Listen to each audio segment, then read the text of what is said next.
I don't. All right. Thanks for tuning in. And this is my second review for Bridgerton. My first review, I felt rushed. I was overly excited that I finished it, so I wanted to give a more detailed review. That way, like, we can really have some dialogue on it. So thanks for tuning back in. Thank you for subscribing. Thank you for liking. Thank you for tuning in once again. All right, first of all, I have to send a shout out. I'm a member of Delta Sigma Theta sorority. So, happy Founders Day to all of the lovely ladies of Delta Sigma Theta sorority incorporated. All right. So, review number 2 for Bridgerton.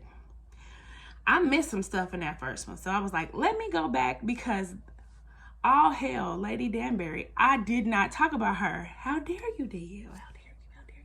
So I had to let me redo this review all over again.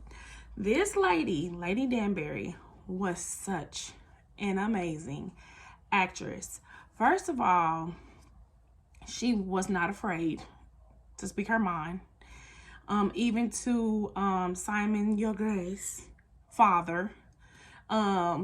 And she just held her own. Like, she was so dignified, and she just had this stance and this aura about her. Like, you had no reason but to respect her when she walked in the room. Like, she told him, when you walk in the room, you command the attention that you get. Oh, that was a line. I said, yes, command the attention. Your Grace, Your Grace. Oh, that gave me life. I loved her role. Like, she was, if we had to give an award, she's a great supporting actor. Period. She played her role. I would like to know how she is actually in person, because I feel like that's a part of her, because it was so natural. Like, she did it so natural.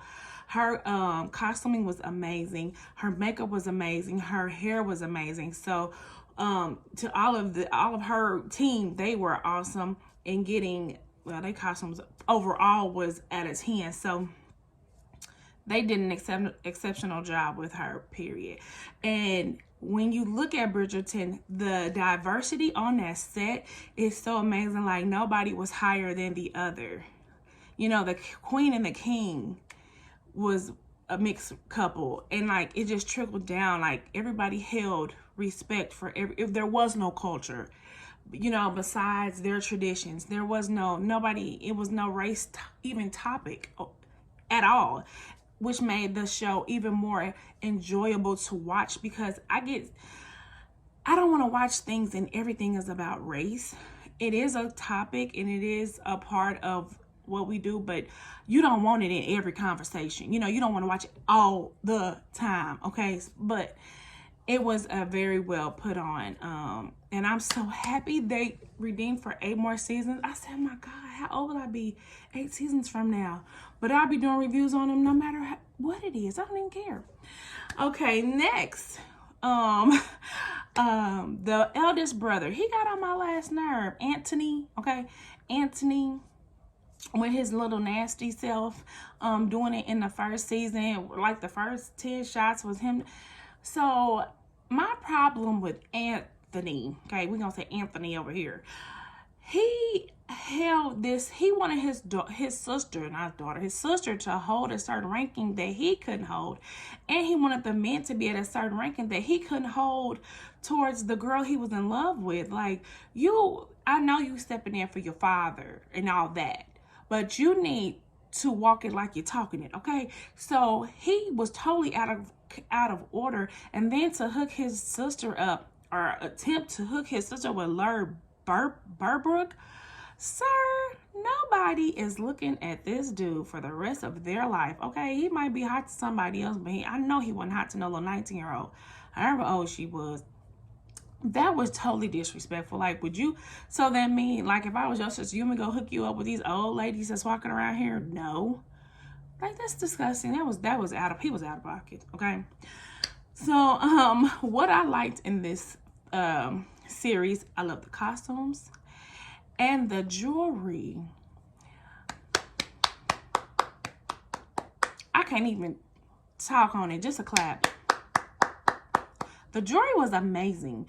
The diamonds, the tiaras, all of that stuff was so beautiful. And I'm like, the light is hitting this stuff. I don't know if this is real or if it's costume, but honey, darling, it is absolutely beautiful. I was like, I want one. I want a diamond necklace. I did. I really do. I want a diamond necklace. That diamond necklace that her mother, that Daphne's mother gave her and was like, go get the family jewels. And they brought back that necklace. I was like, come on, traditions. I like their traditions. Like, we don't have that in the African American society. We don't have like traditions. Like, people start their traditions and things like that with their families, but we don't really have that monarch, whatever, to where, you know, you have family jewels or you have family this and that. Like, they have such a culture that is just amazing to learn. And it's like, I don't care about, you know, Prince and Princess England and all that stuff, but this show makes you want to be like, oh, so how would they get them traditions? Where you get them from? How y'all pass down all this jewelry? Like, what is the culture? Their culture is so intriguing. Even from like the callers, the men that came, like, what? Are we setting our daughters up like that? Like, say we did that in America. We had some ball, took all our little daughters to a little ball, debutante, whatever you want to call it. And these men next day, all these men bum rushing our house. If y'all don't get away from our house, first of all, in America, we'll be ready to shoot these people. What did you believe it on the stairs? We don't know you, and gone about your way. They let these men come in the house bearing gifts and all of that. I liked it. It's just not a part of what we do. It's like, all these collars, nah, don't have all that. But what was funny in the show was when Marina had all the callers came to their house. The Featherington house, that was absolutely hilarious because she wasn't even on that. Marina was just, she's still in love with the guy she's pregnant by. So for her to be like, all these callers coming to the house for me, oh, it was like, okay, I don't really care, but okay. And all the other daughters are sitting around like, dang, she just got here yesterday. We've been here forever and we can't get nobody. Look at that. No, because you're funny looking and your mama's got y'all in these ugly dresses while she's in these beautiful Kojiki gowns. Y'all over here in the Soul Circus outfits. Like, no. And they just need color. They don't need that much color.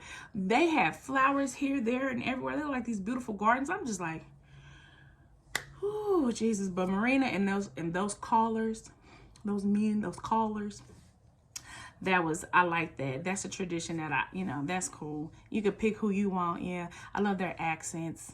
I had to have closed caption. I had to, because I can't. But let me say this. I went back and rewatched it. And in episode 1 lays out, if you just watch episode 1 again, it will lay out the whole, you'll be like, it was just like, they pieced it together and it unfolded, but you don't know that until if you go back and watch episode 1. Go back and watch episode 1. Trust me. What else did I like in there? Oh, God. Let's think about this girl. Miss Crowder, the little hater girl who had so much to say because she was trying to get the prince to like her and she fake fainted on the ground so he can come to her rescue.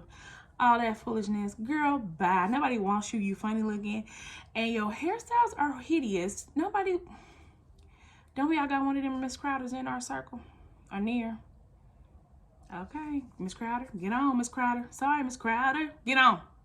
I don't like her. I want to see how her story plays out in 2. Because I'm sure she still won't be married. She still won't have a caller. I'm sure nobody's calling her. And I just want to see if they even bring her back. She's still like a little cute little Addie and the additive. What is Daphne and Simon's little love story? I call them a toxic love story because it is. It wasn't meant to be what it was. It was for show, but they ended up actually being something, which is really, really cute. Like, oh, this is so toxic, but it is so adorable. Like, okay, I'll work with it. Yeah. Okay. Their love story, once again, I talked about them in my first one, was really, really intriguing. I can't wait to see how their story unfolds even more in season 2, because I feel like it's still more layers to Simon that he's not revealing, and it's gonna all unfold over the 8 seasons, because this 8 seasons is about to be amazing. Okay. Little Alexander, I think that's what the son's name is gonna be, is Alexander. I feel like once he gets done, like, he will have unraveled, and then I think maybe they will probably be divorced by season 8. They will not be together. But what I always think about too is, what if Daphne actually married the the prince. Like, what would their storyline would have been? Is he gonna pop back up? Will he, because he was in love with her. He loved her. He was in love with her at first sight. Like, yeah, she's beautiful. She's the mother of my children. Like, he saw that when he seen her. So, like, will he pop back up again? What would their storyline would have been? Maybe born, it would have been cut off. He was too perfect. But he could have been imperfect. And when she got to wherever his kingdom or palace was, then she would have revealed that he is a horrible person and that she wishes she would have stayed with Simon. Your Grace. I love that. Oh, my grandchildren, my grandpearls, they will call me Your Grace. They will. Watch. Years from now. Then my kids ain't having no years and years. They'll call me Your Grace. They will. They really will. And let's get to that queen. This woman wanted her husband dead so bad. Every time that dude ran up to her, her little assistant filler, he ran up to her. Is he dead now? Dang, girl. I was like, you hate him that much? I mean, and then when he appeared and how he talked to her, I could see why she was ready for him to die. But like, to hear it and you don't know the storyline, and she's like, is he dead yet? Well, then I'm about to sit here and sniff this coke and watch this girl stand on her neck. Like, she didn't care. His health is failing, and she didn't care. I love her character. I like her. She's bomb. I hope she gets way more roles, because I feel like she's really talented, but you can't really see the queen's talent because she don't really talk much. You just see her looking, she has these smiles and this deep look, like she's just thinking and she's unraveling people, but she don't really get to show. But what she does is she's an amazing actress because of it, but you don't really get to see it. But so hopefully in season 2, I'm sure her husband will probably die in season 2, and then something more spectacular will come from that. Yeah, I know it will. But my last point that I'm gonna make is about Simon's trifling daddy. Oh, yeah, dude gets a good minute. So, first of all, in episode 1, when them women walked up to him and was like, you look like your father. And I'm like, no, he does not. His dad, no, he does not. Okay, I'm just leave it at that. I ain't gonna talk about this man. But no, he don't. Your Grace looks like his mother, who was very beautiful. Your Grace was me. Simon's father was mean. He was hateful. And it's like, I know people were actually like that back then, and they made kids who had those learning disabilities, they would push them off and send them to these little awkward, horrible schools that did nothing more with them than just put them in a room all together.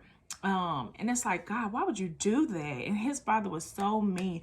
I thought when he walked in the room with his dad, when his dad was, I thought he was going to kill his dad. I thought he was going to hold his breath because his daddy didn't have no strength. So I was like, oh God, he about to put a pillow over this man's face and go on and off him.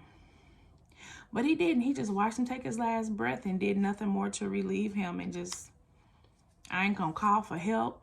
I ain't gonna nothing. I'm gonna just watch you die because you have been rotten to me. And I can't even fault him for that, because he was outcasted by his own father, which makes him a very broken man. And now he trying to be with Daphne, who's whole.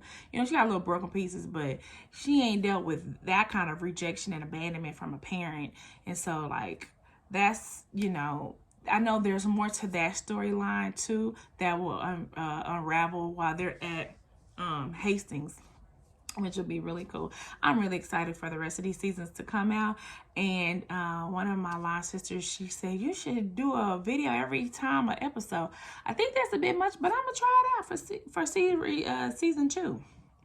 I'm going to take your word saying I'm going to try it out. I'm going to try to talk after every episode, because every episode is really good. Like, there's a lot of dialect and a lot of conversation to be had. So I can't wait to see what's going to happen.